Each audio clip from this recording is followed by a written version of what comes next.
अगली खबर बुधवार को हुई केंद्रीय कैबिनेट में लिए उन फैसलों की है जो भारत के चमकदार भविष्य का रूप दिखा रहे हैं। दरअसल साल 2010 के बाद अब करीब 20 साल बाद यानी 2030 में एक बार फिर से भारत में कॉमनवेल्थ गेम्स हो सकते हैं। क्या केंद्र सरकार ने कॉमनवेल्थ गेम्स 2030 की मेजबानी के लिए बोली लगाने को मंजूरी दे दी है? सब कुछ इस रिपोर्ट में देखिए।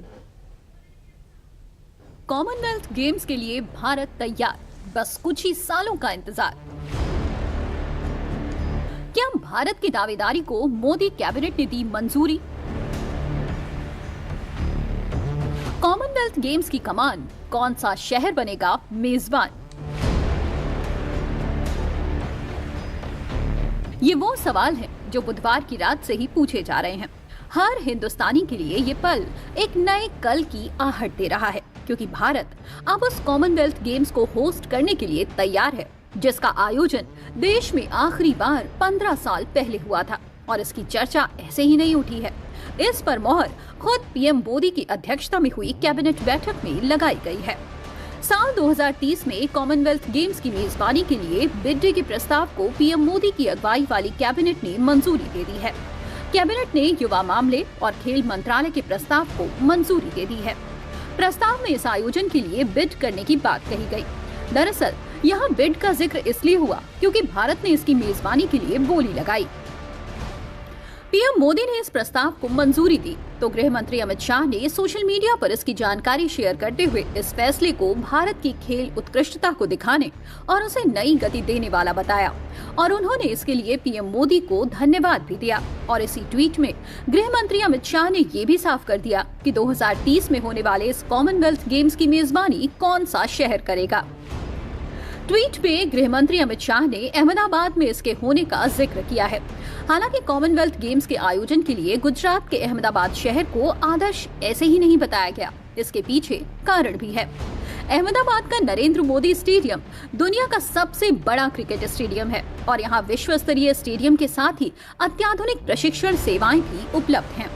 नरेंद्र मोदी स्टेडियम ने 2023 के आईसीसी क्रिकेट विश्व कप की सफल मेजबानी की थी। जाहिर है कि इस समय के लिहाज से नरेंद्र मोदी स्टेडियम सबसे मुफीद है। इससे पहले 2010 में आखिरी बार भारत में कॉमनवेल्थ गेम्स हुआ था, तब इसका आयोजन राजधानी दिल्ली में करवाया गया था। लिहाजा भारत ने इस खेल आयोजन की मेजबानी की इच्छा जताते हुए इससे जुड़े पत्र को जमा भी कर दिया है। मोदी कैबिनेट ने इसके साथ ही अलग अलग विभाग और प्राधिकरणों से जरूरी गारंटी प्राप्त करने के साथ मेजबान सहयोग समझौता करने, मेजबानी की बिड मंजूर होने की स्थिति में गुजरात सरकार को जरूरी आर्थिक सहायता देने के प्रस्ताव को मंजूरी दे दी है। कॉमनवेल्थ गेम्स में दुनिया के कुल 72 देशों के एथलीट भाग लेंगे।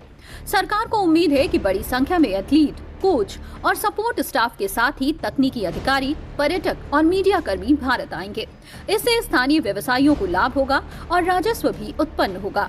कॉमनवेल्थ जैसे आयोजन सिर्फ गेम्स नहीं होते, बल्कि अपार संभावनाओं का वो दरवाजा होते हैं जो देश की आर्थिक से बुनियादी जरूरतों को मजबूत करने का अवसर अपने साथ लाते हैं। सरकार का भी मानना है कि कॉमनवेल्थ खेलों की मेजबानी से अर्थव्यवस्था पर भी दीर्घकालिक प्रभाव पड़ेगा। भारत में पर्यटन को बढ़ावा मिलेगा और नए रोजगार के मौके बनेंगे। देश के युवा एथलीट भी इससे प्रेरित होंगे।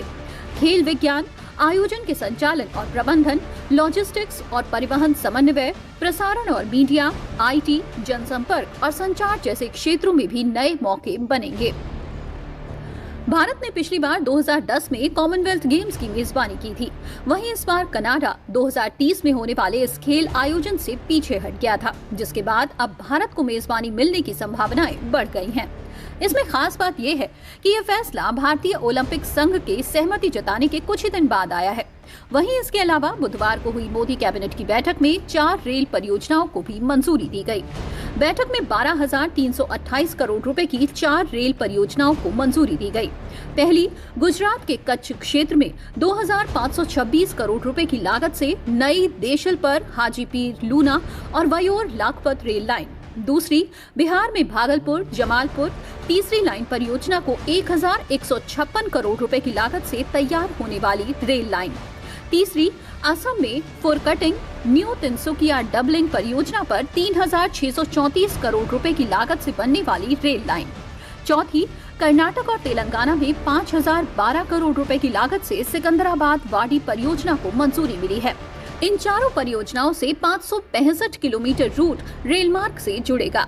इससे 3108 गांवों और 47 लाख से ज्यादा लोगों को सीधा फायदा मिलेगा। इन चारों रेलवे प्रोजेक्ट्स के दौरान 251 लाख दिनों का रोजगार भी पैदा होने की उम्मीद है। अनुमान है कि हर साल 68 मिलियन टन अतिरिक्त माल ढुलाई संभव होगी।